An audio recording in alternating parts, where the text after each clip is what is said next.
Estamos em 2 Reis, capítulo 11, também vendo os textos paralelos em 2 Crônicas. Estamos agora vendo como essa semente maligna de Acabe e Jezabel que entrou nos dois reinos, estamos vendo agora como que foi eliminado também no reinado de Judá.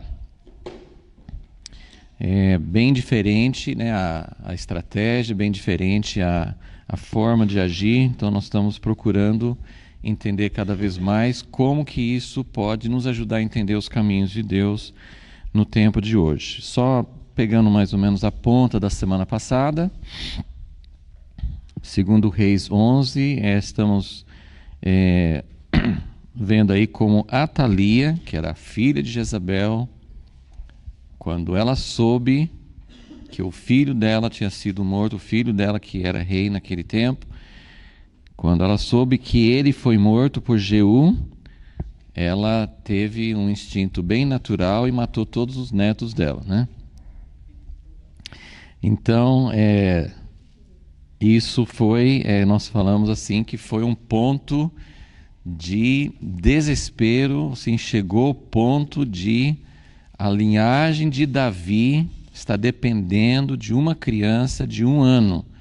E quase que ele vai junto, porque nessa matança dos netos e de todos os parentes, todo mundo que poderia ter algum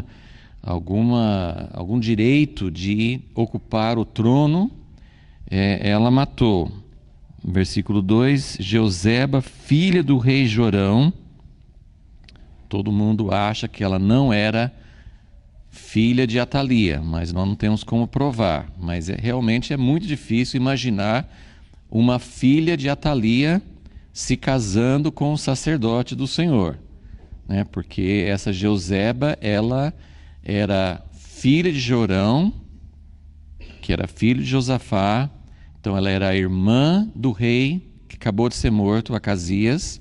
Ela é irmã de Acasias, mas possivelmente não da mesma mãe.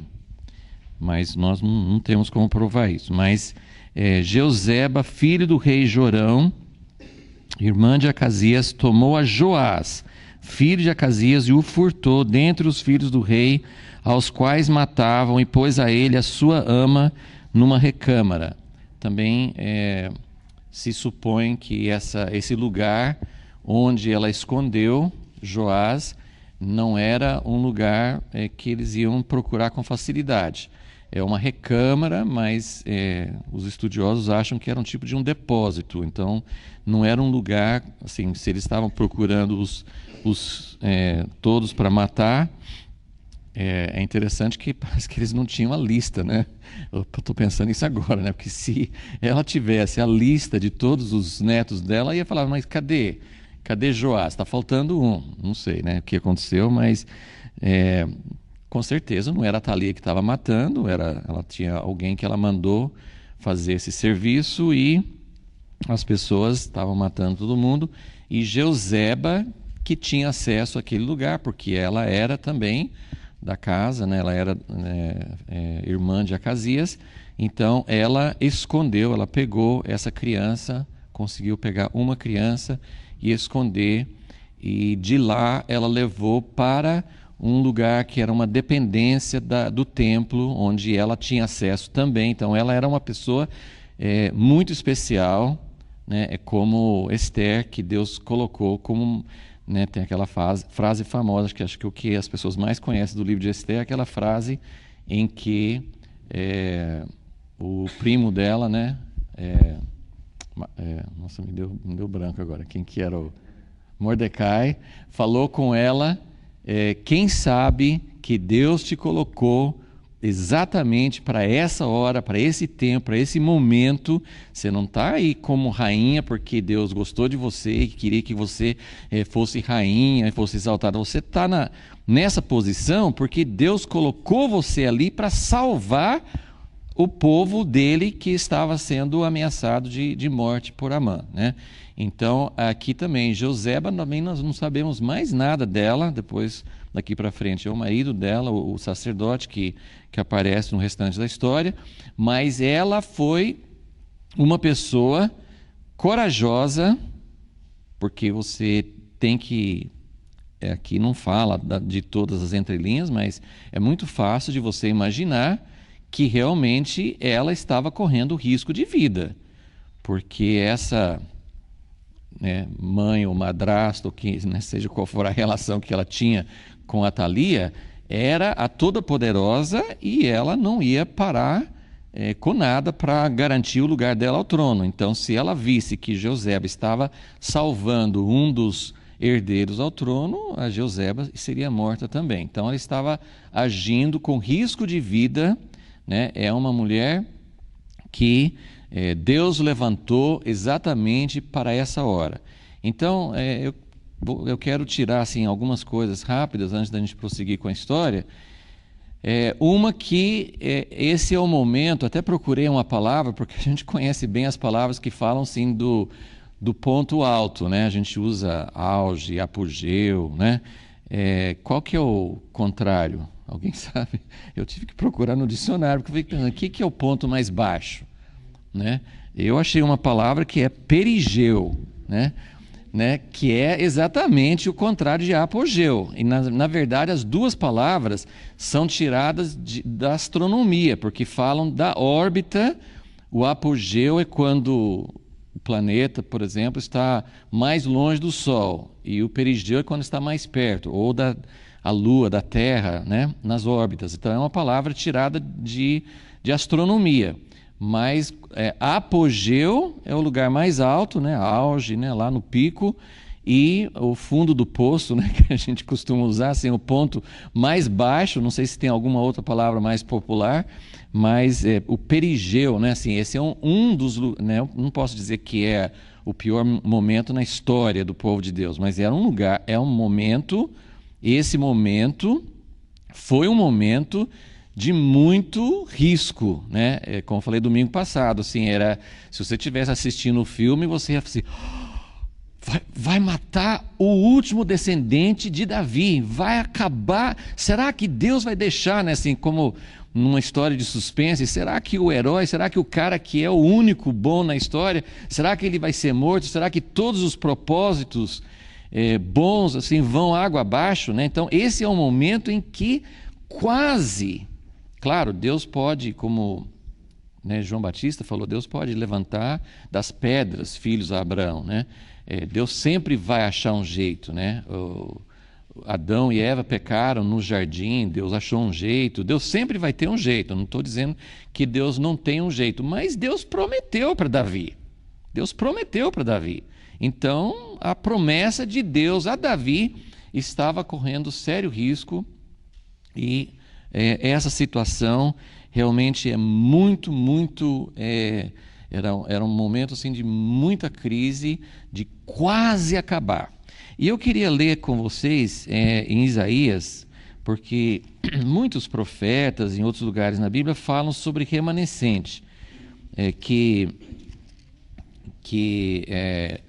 Deus escolhe um povo, Deus começa a caminhar com o povo, e há muitos momentos em que Deus julga o povo por causa da desobediência deles, e parece que vai praticamente acabar. Houve muitos momentos na história de Israel, o cativeiro, quando eles foram tirados para fora da terra, enfim, houve muitos momentos escuros.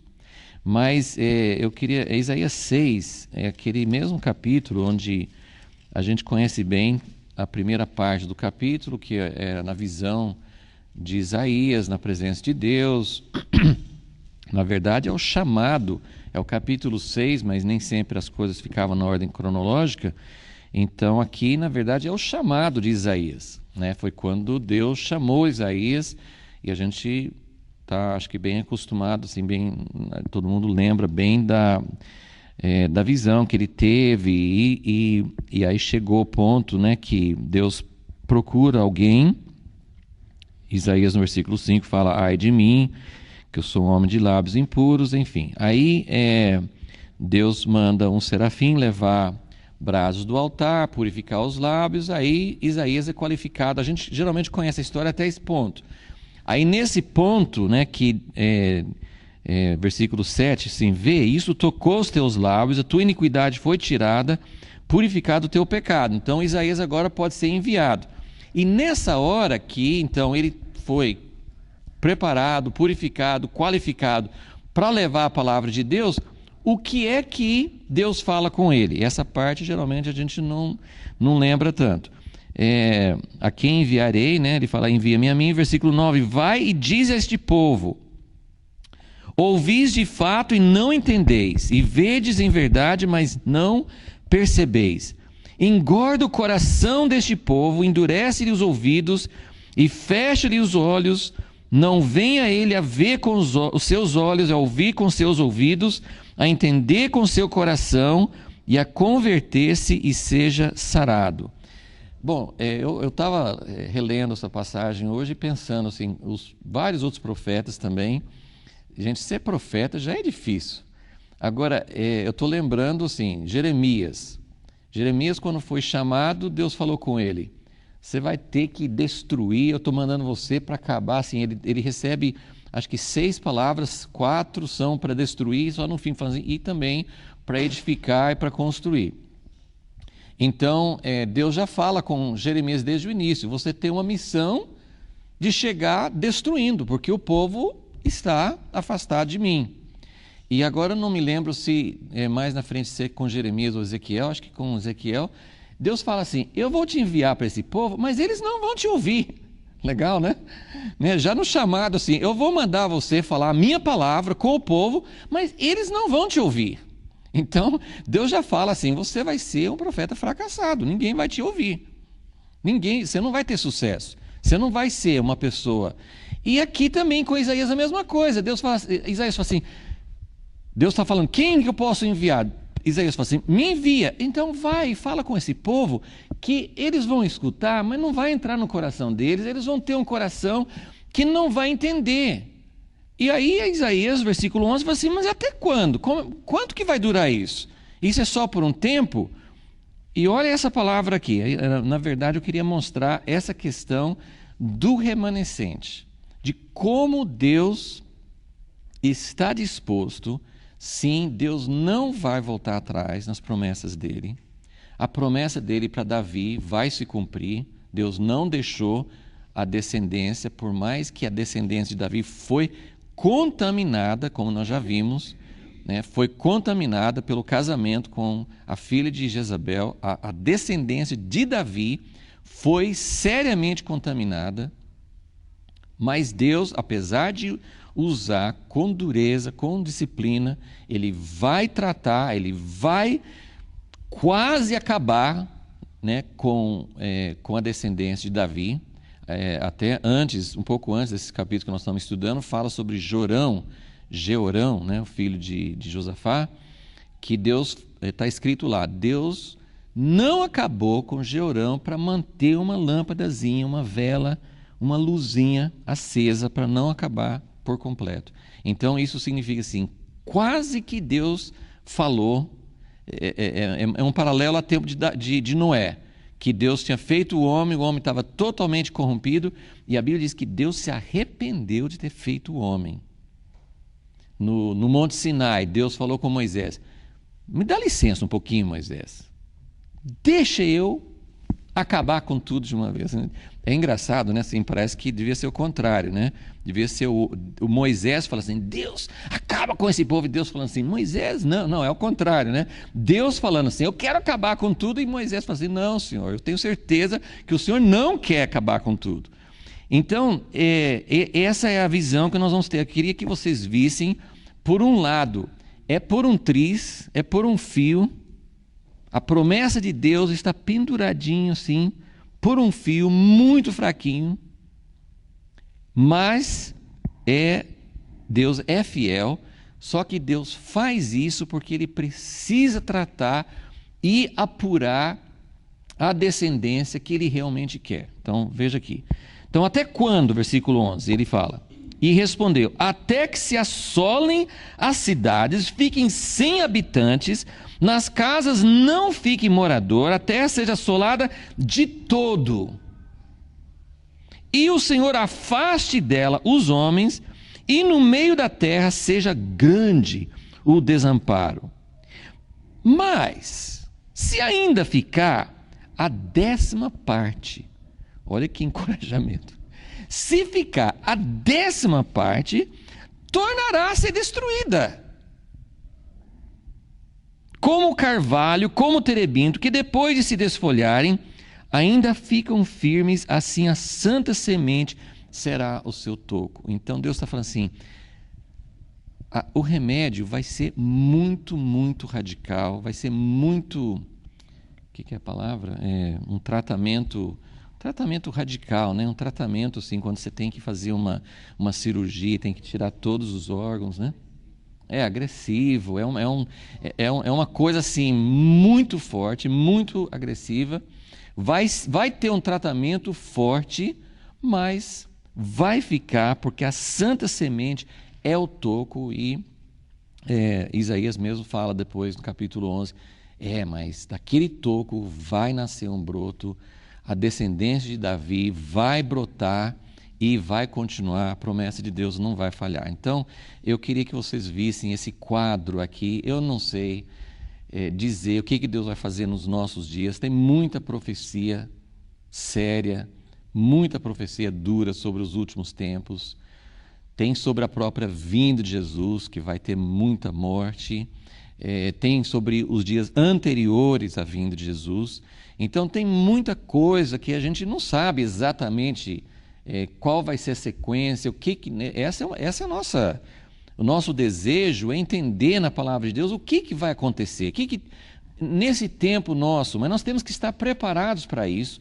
Então, nós temos uma mistura de duas coisas, uma sensação de apreensão, que o remédio de Deus é muito duro, vai ter que ter um tratamento sério, para Deus apurar o que Ele quer, para Deus eliminar a maldade de dentro do seu povo. Ele vai ter que usar um remédio forte, né? Mas, por outro lado, essa é a parte ruim. Mas a parte boa é que tem a santa semente, ainda que pareça que acabou tudo, não acabou.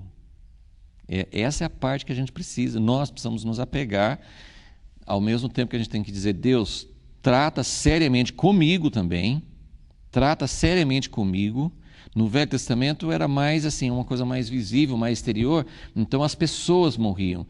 Isso vai acontecer hoje também, mas existe uma possibilidade de que esse tratamento duro seja um tratamento daquilo que está dentro de nós. Então Deus pode vir, como aquele livro que a gente tem distribuído há muitos anos, né, Patrola de Deus, né? Deus pode vir com destruição na nossa vida, na igreja, na sociedade. Deus pode vir com aquele tratorzão que vai demolindo tudo, porque precisa destruir. Agora, quem vai fazer isso é Deus, não somos nós, então ninguém pega o machado para começar a destruir, porque essa função não é nossa, né? E até é nesse sentido que nós vamos continuar vendo um contraste entre o que Jeú fez nas 10 tribos e o que, na verdade, o instrumento de Deus, né, a esposa, né, Jeuzeba, foi usada para preservar a vida de Joás, mas a liderança para colocar Joás no trono foi do marido dela, um sacerdote chamado Joiada. Então, a estratégia, a forma de Joiada agir não podia ser mais oposto. Jeú é impulsivo, rápido, imprudente, né, radical, derrama sangue. Joiada é o contrário, ele é cauteloso, ele prepara todas as coisas, ele não mata ninguém além do necessário, quase ninguém morre. Então, assim, é um contraste muito forte e faz parte desses dois contextos que a gente precisa entender, que a Igreja de Jesus foi dividida nessas duas partes. Quais são as duas partes? Estou sempre repetindo isso, pelo menos isso é a minha interpretação, é uma sugestão minha, que essa divisão do povo de Deus, né, o reino dividido, as 10 tribos representam a igreja como instituição, cheia de gente de Deus. Israel, as 10 tribos, tinha muita gente de Deus. Eles não deixaram de ser povo de Deus. Então, a igreja institucional, né, e você pode pensar das grandes instituições, existem instituições enormes, existem igrejas muito tradicionais, existem igrejas que os pastores são, né, a gente estava até, né, André estava fazendo umas pesquisas, né, porque ele vai embora, né, então ele estava fazendo umas pesquisas lá na Europa, para onde ele vai, na Holanda, tem igrejas lá que o pastor é um ateu. Agora, por que um ateu vai ser pastor? Né? Não me pergunte isso. Mas é uma situação. Então você tem igrejas que tem uma instituição. Agora eu posso dizer, naquela igreja onde esse pastor está à frente, tem gente de Deus lá dentro? Bem provavelmente. Eu não sei, a gente não conhece. Então, a igreja é instituição, aí, assim, por ali você pode ir falando de instituições grandes, tem instituições mais recentes, né? Então, tem todo tipo, assim, a igreja institucional, em geral, ela, se você for pensar em termos de restauração, de reforma, de voltar a ser como antes, então, se você comparar com as 10 tribos, mesmo Jeú chegou lá fazendo uma obra que Deus deu para ele fazer, para acabar com aquela semente maligna de Jezabel, mas Jeú não levou o povo de volta para Jerusalém. Ele continuou mantendo esse governo humano, esse sistema paralelo. Então, eu fiquei pensando, isso significa que Deus tem muito povo lá dentro, mas a instituição em si, ela não tem cura, ela não tem como trazê-la de volta. As 10 tribos, como tais, sumiram. Não tem mais as 10 tribos, tem pessoas das 10 tribos, mas as 10 tribos foram para o cativeiro, nunca voltaram. O governo das 10 tribos nunca foi do jeito que Deus queria. Então, isso é uma aplicação, né? A igreja institucional em si, como instituição, como organização, ela não tem cura. Agora, pessoas, sim, Deus tem, sempre teve e sempre terá pessoas lá dentro. Então, a gente precisa ter muito cuidado em saber como a gente lida com isso. E Deus usa pessoas lá dentro. Elias e Eliseu, que viveram nas 10 tribos, profetizaram para as 10 tribos, eles nunca falaram, gente, vamos mudar para Judá. Teve muita gente que fez isso. Durante todo esse período do reino dividido, principalmente no livro de Crônicas, sempre fala que bastante gente das 10 tribos saía de lá e se mudava mesmo para Judá, porque lá tinha muito mais possibilidade de servir a Deus. Então, existem pessoas que vão sair de lá e vão mudar seu local para Judá. Mas Elias e Eliseu, por exemplo, eles não mandaram fazer isso, eles não fizeram isso, eles continuaram lá dentro. Então, tudo isso são situações que a gente precisa ir aplicando. Agora, em Judá, que também eles fizeram os mesmos pecados, cometeram os mesmos pecados, eles também adoraram Baal, eles também saíram do caminho, também foram infiéis, mas quando havia restauração, quando havia avivamento, eles tinham mais condições de voltar, né? Eles voltavam, várias vezes na história, eles voltaram realmente para o padrão de Deus. Então, tudo isso aí são aplicações que a gente pode entender que Deus vai trabalhar com o remanescente, sempre vai ser um remanescente, em Judá também um remanescente, mas tem a igreja que pode ser restaurada e tem a instituição humana que não tem, ela em si, ela não tem recurso de restauração. Ok, falando então rapidamente sobre esse casal, Jeuzeba e Joiada. Eles foram os instrumentos que Deus usou para preservar a linhagem de Davi. Uma das coisas interessantes é que Deus usa pessoas dentro dos piores locais. Eu não sei quantos lembram, mas lá na casa, no palácio, sei lá, entre a equipe, vamos dizer assim, de Acabe e Jezabel, tinha um homem temente a Deus. Lembram dele? Obadias. Ele era um homem, quando Elias ia falar com... ele aparece no capítulo 18, de 1 Reis, quando Elias foi falar com Acabe, e ele foi encontrar com esse Obadias. Obadias era o mordomo, ele era uma pessoa que tinha uma posição alta dentro da corte, dentro dos funcionários da equipe de Acabe e Jezabel. Então você poderia perguntar, o que Obadias está fazendo lá? Se ele fosse um homem temente a Deus, ele não estaria lá. Errado. Deus colocou esse homem lá para um tempo como esse.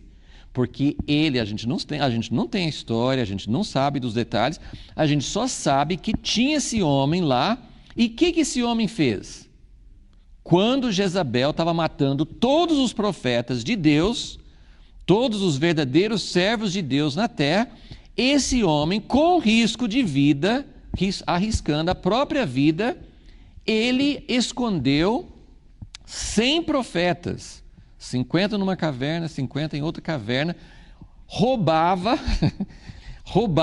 alimentos, provisões da casa de Jezabel para alimentar, para sustentar esses profetas. Então, eu lembro que isso aí falou muito alto comigo, pensando, Deus tem pessoas, Deus coloca pessoas em lugares específicos, e o importante para cada um de nós é saber onde Deus nos colocou. Porque Deus pode ter um propósito. Você pode estar num lugar que Deus não colocou você. Aí é ruim. Agora, se você está num lugar que Deus te colocou, na política, numa posição de influência, sei lá, várias situações que você pode imaginar, Deus te colocar numa posição, numa empresa, na sociedade, enfim, cada um é colocado num lugar. Se Deus te colocou ali, se você tem consciência que Deus te colocou ali, aguarde, porque em algum momento você vai descobrir por que você está lá. Porque você não está lá por você. Você está lá para ser usado por Deus para proteger filhos dele, para ser uma influência.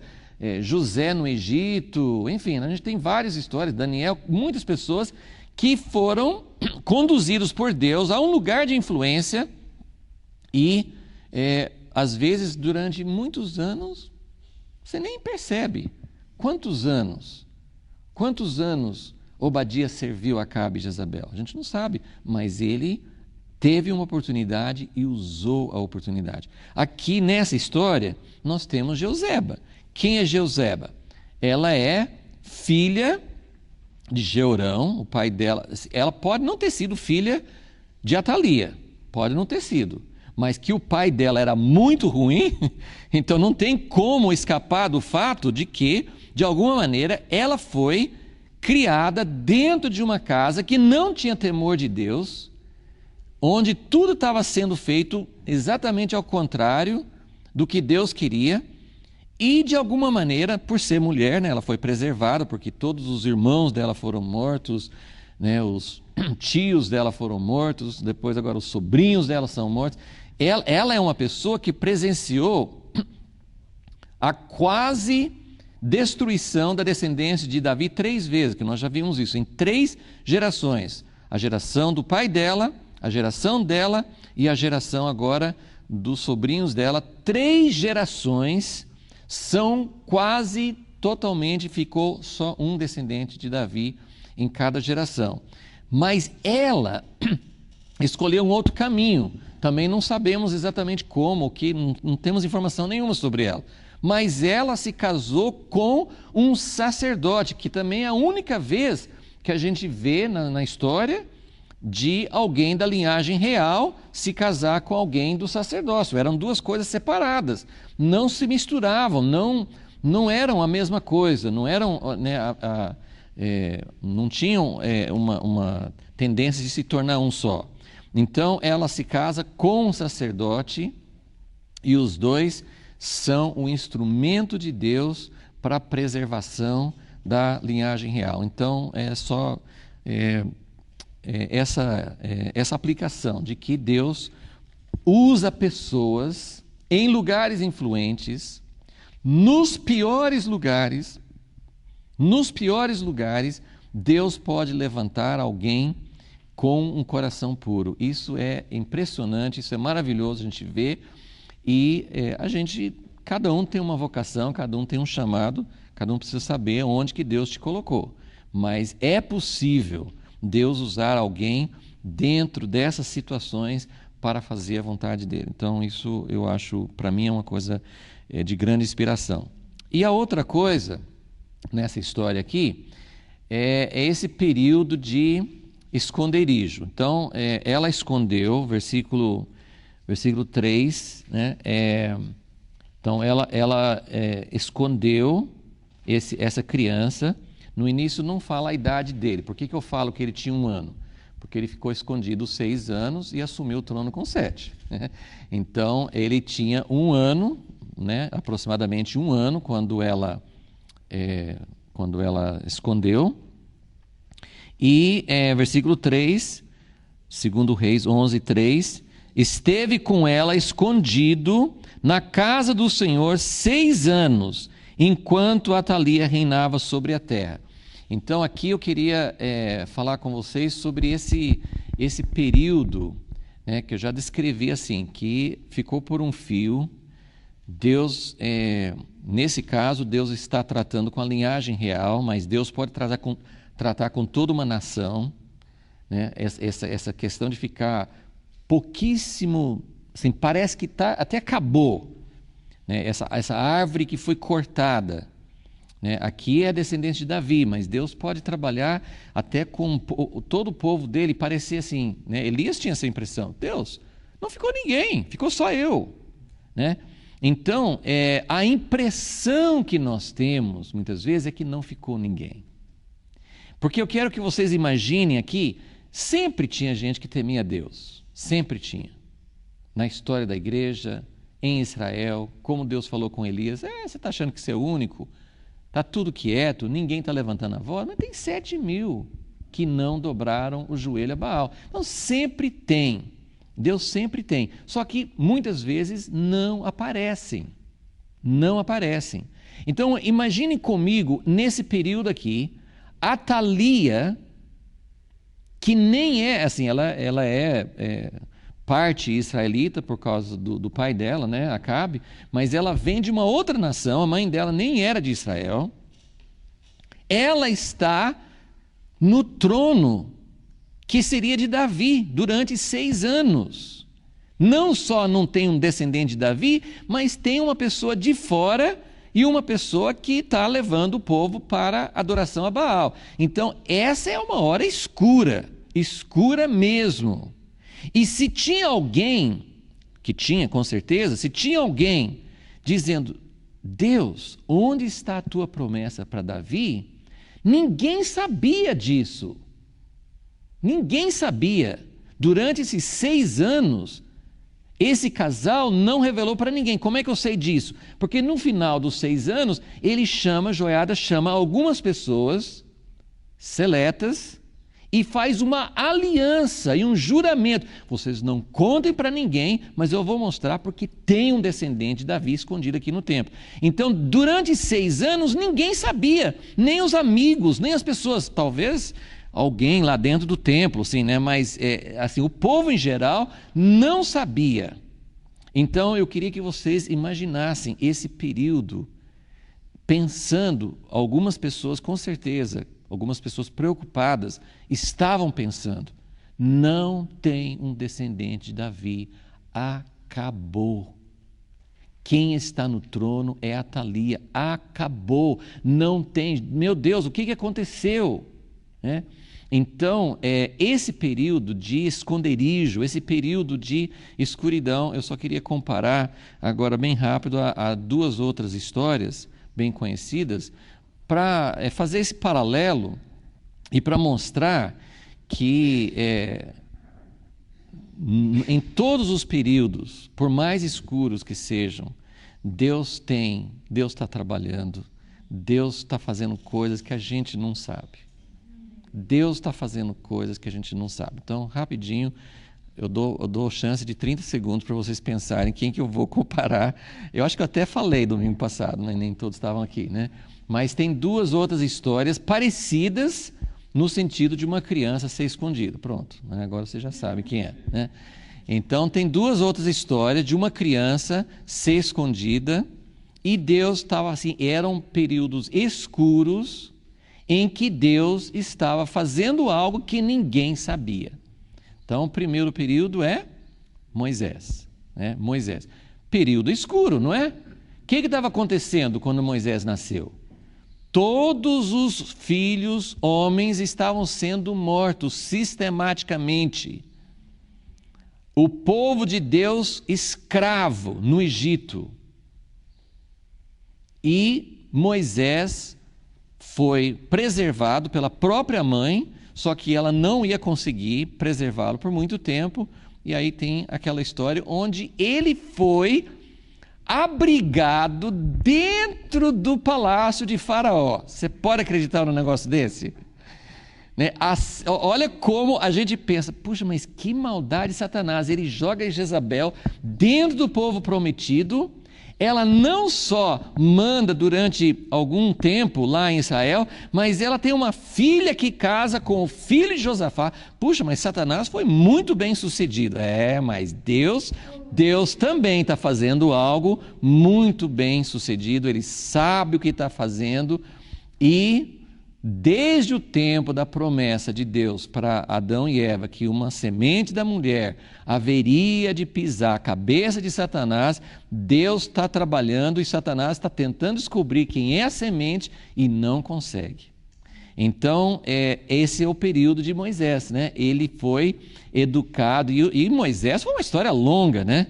Porque ele foi 40 anos na terra do Egito, começou a querer mostrar a vocação dele, mas ele também se antecipou, né? Foi antes da hora de Deus, teve que fugir e ficar mais 40 anos. Então, durante 80 anos, vocês estão entendendo? 80 anos, né? Não é 8 anos, é 80 anos.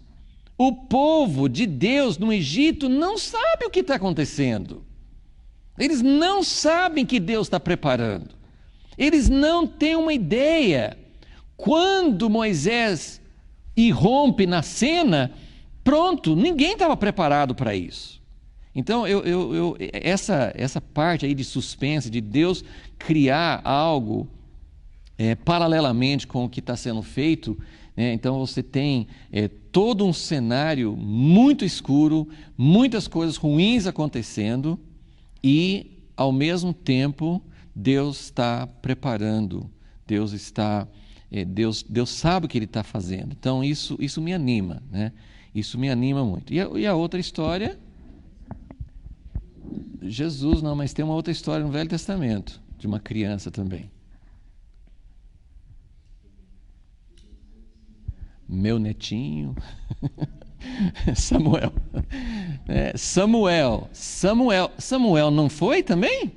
Não estão vendo o paralelo? Vamos lá, 1 Samuel 2. Por que eu vou usar Samuel?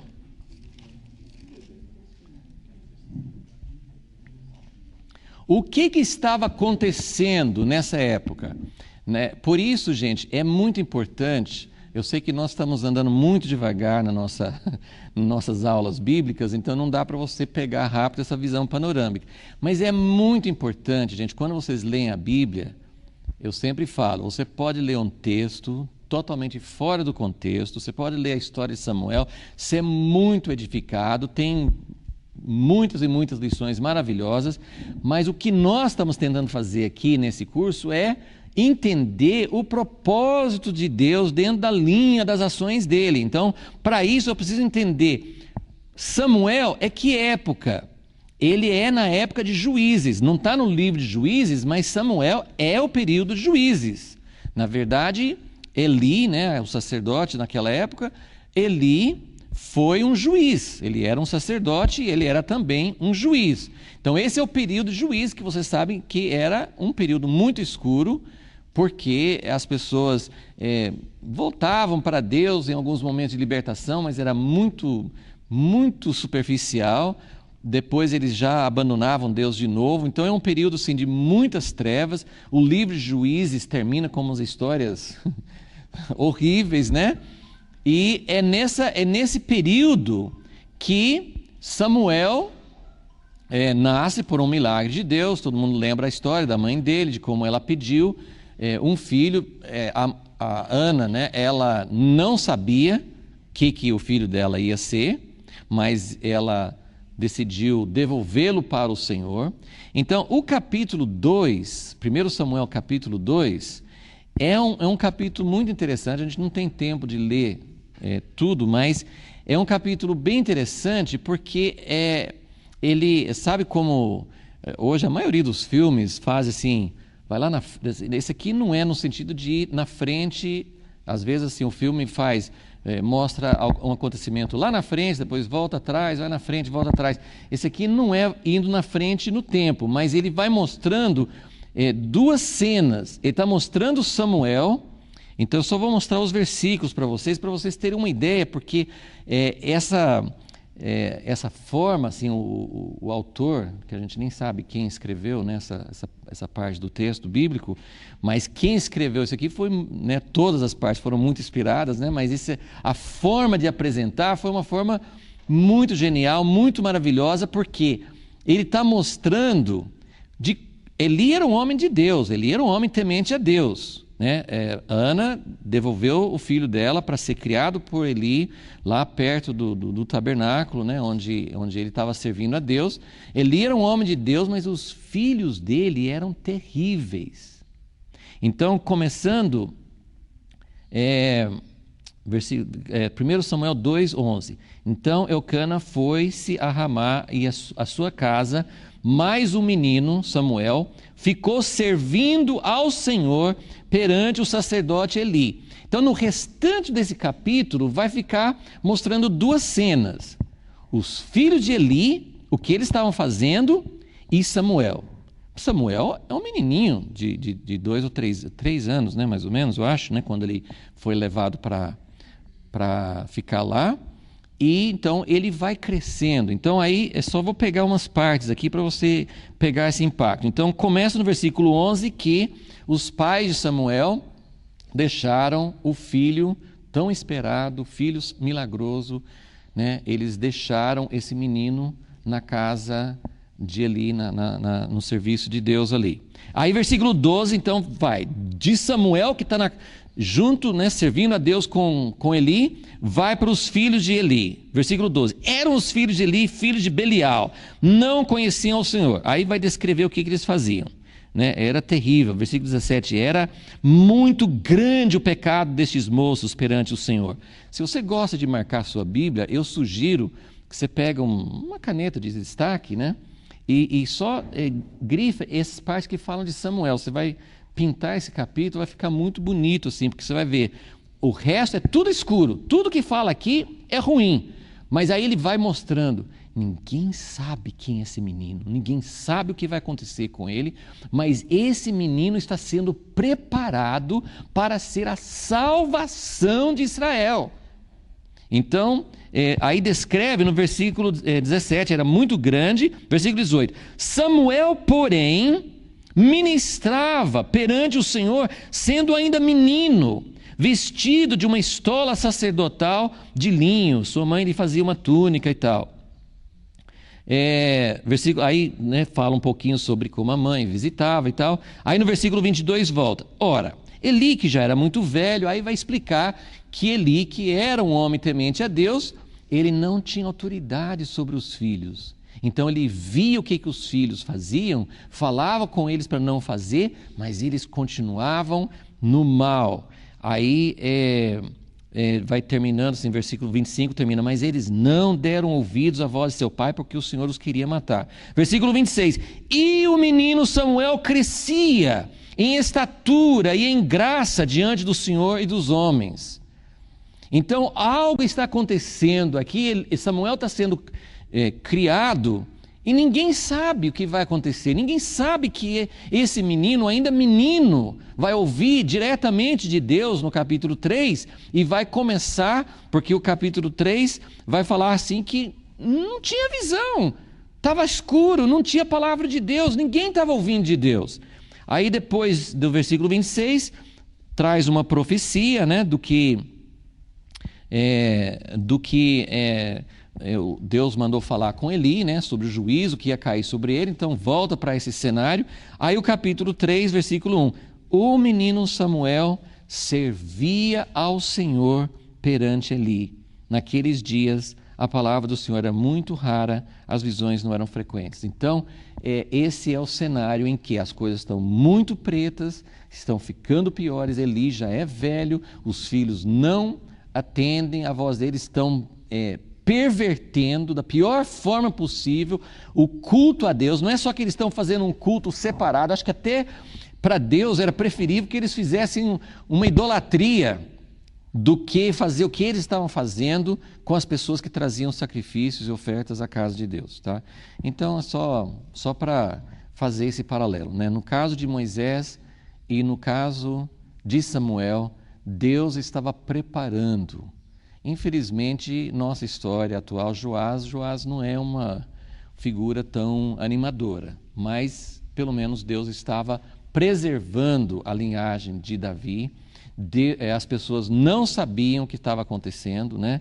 E, como foi falado, o próprio Jesus, né? Ninguém sabia, mas eu queria mostrar João Batista também, lá em Lucas capítulo 1, mais um exemplo de como também Deus estava preparando algo através, principalmente de Jesus, mas tem a vida de João Batista também.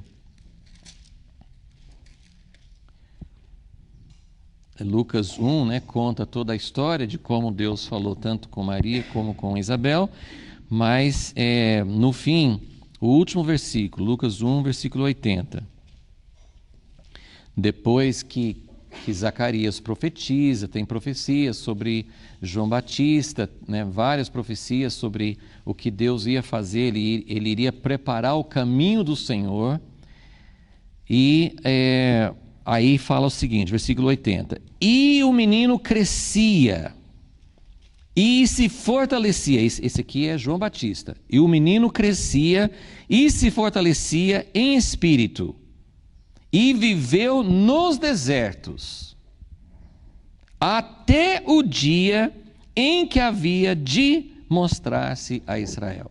Então, mais uma vez, é uma criança sendo preparada no deserto, nem está no meio dos outros, porque tem um momento certo em que ele vai ser revelado. Então, essa é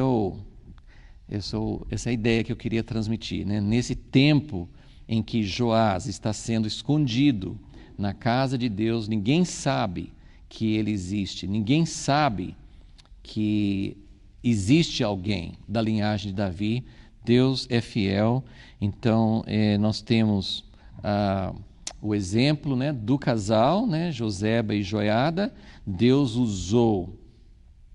Agora só vou ler um pouco sobre os sacerdotes. Outra coisa interessante nessa história é esse papel de Joiada, o sacerdote, né, o marido de Joseba. Ele é também um exemplo muito raro. Deveria ter sido um exemplo mais comum na história de Israel. Mas isso também é um ponto que eu queria deixar com vocês, porque no Novo Testamento todos nós somos chamados para ser sacerdotes. Amém? Todos nós somos chamados para ser sacerdotes. Mas, assim como no Velho Testamento não foi possível toda a nação ser sacerdote, porque isso naquela época, porque Jesus ainda não tinha vindo, o Espírito Santo ainda não estava habitando dentro das pessoas, então o povo como todo não correspondeu a Deus. Mas no Novo Testamento, que nós temos a nova aliança agora, nós temos o Espírito Santo, todo mundo é sacerdote, sim? Sim e não, né? Teoricamente, sim. Na realidade, não é verdade? E nós temos essa situação como naquele tempo, que Deus instituiu, antes dos reis tinham os juízes. Então Deus instituiu os juízes para fazer o governo administrativo.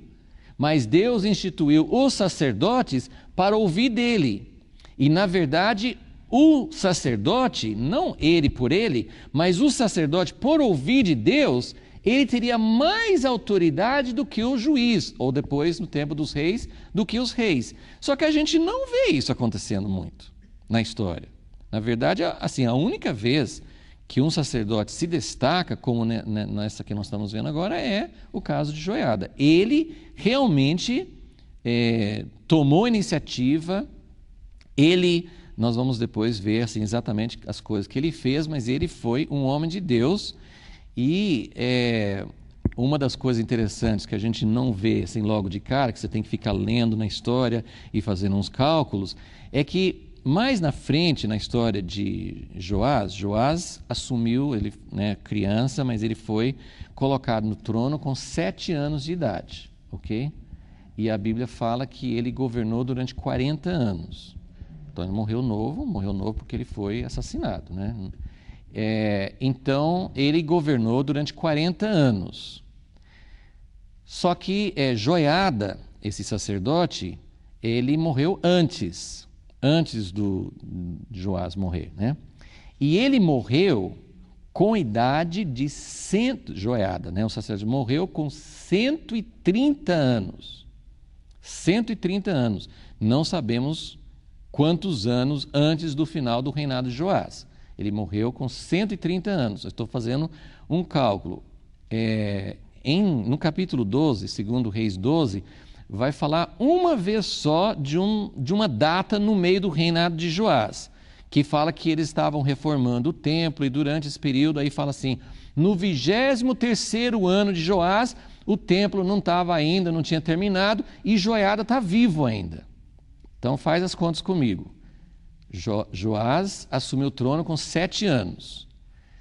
No 23º ano ele tinha 30 anos. Joiada não morreu ainda. Então, nesses últimos 10 anos de Joás, em algum momento ali, e não foi no finalzinho, que deu tempo de Joás abandonar Deus, trair Joiada, mandar matar o filho de Joiada. Então Joás se revela no fim como uma pessoa ruim. Infelizmente, né, a semente ainda está dando os frutos malignos na vida de Joás. Mas o que eu quero dizer?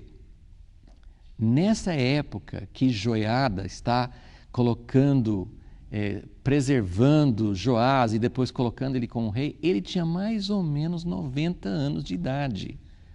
Então, a minha admiração por Joiada cresce substancialmente, né? Porque ele fez um monte de coisas, né?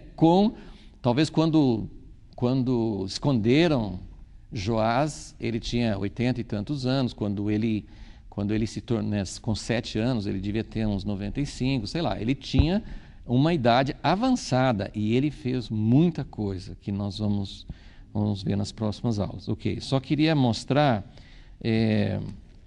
2 textos nos profetas que falam dos sacerdotes e a gente tirar uma aplicação disso. Em Oséias capítulo 4...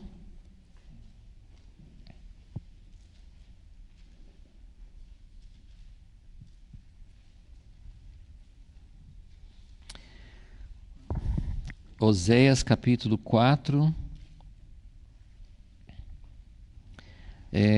Deus está falando, só queria mostrar assim, a falha do sacerdócio, né?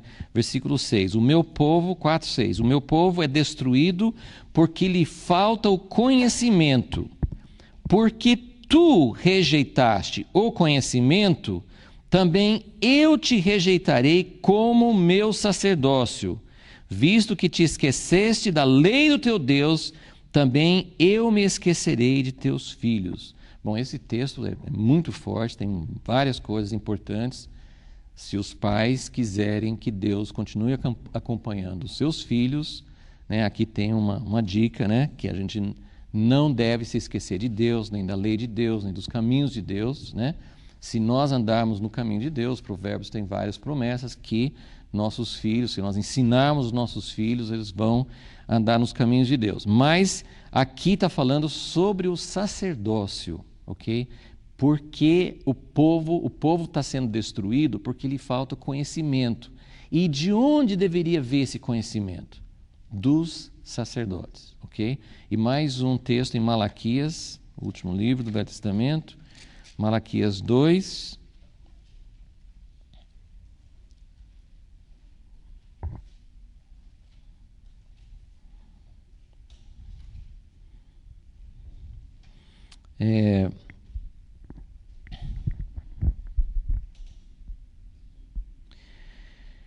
Versículo 4, 2:4. Então sabereis que eu vos enviei este mandamento, para que a minha aliança seja com Levi, diz o Senhor dos Exércitos. Então a tribo de Levi era a tribo dos levitas, era a tribo dos sacerdotes, e a aliança de Deus era com eles. Minha aliança, versículo 5, com ele foi de vida e de paz, e eu lhe dei ambas para que me temesse.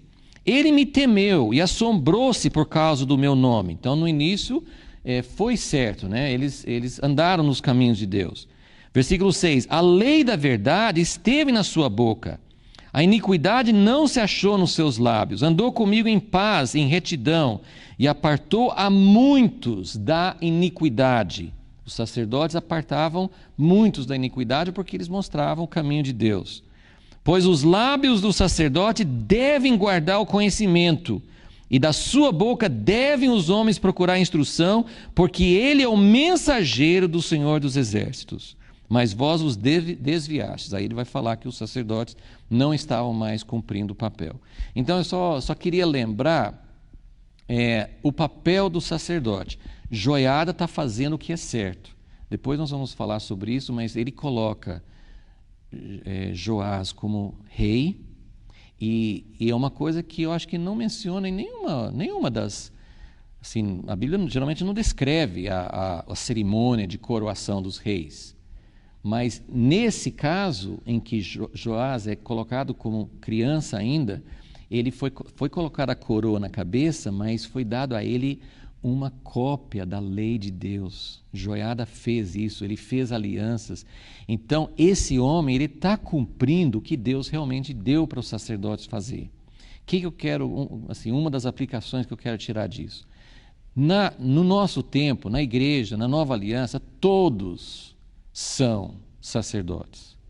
Porém, como sempre acontece, nós ainda não chegamos na plenitude da nova aliança, existem pessoas, e Deus sempre, ele trabalha com as duas áreas. E isso está muito confuso na igreja hoje, como esteve confuso no tempo antigo. Você não ouve falar dos sacerdotes na história, porque o rei acumulava assim, ele que mandava e ponto final. Mas esse não era o sistema de Deus.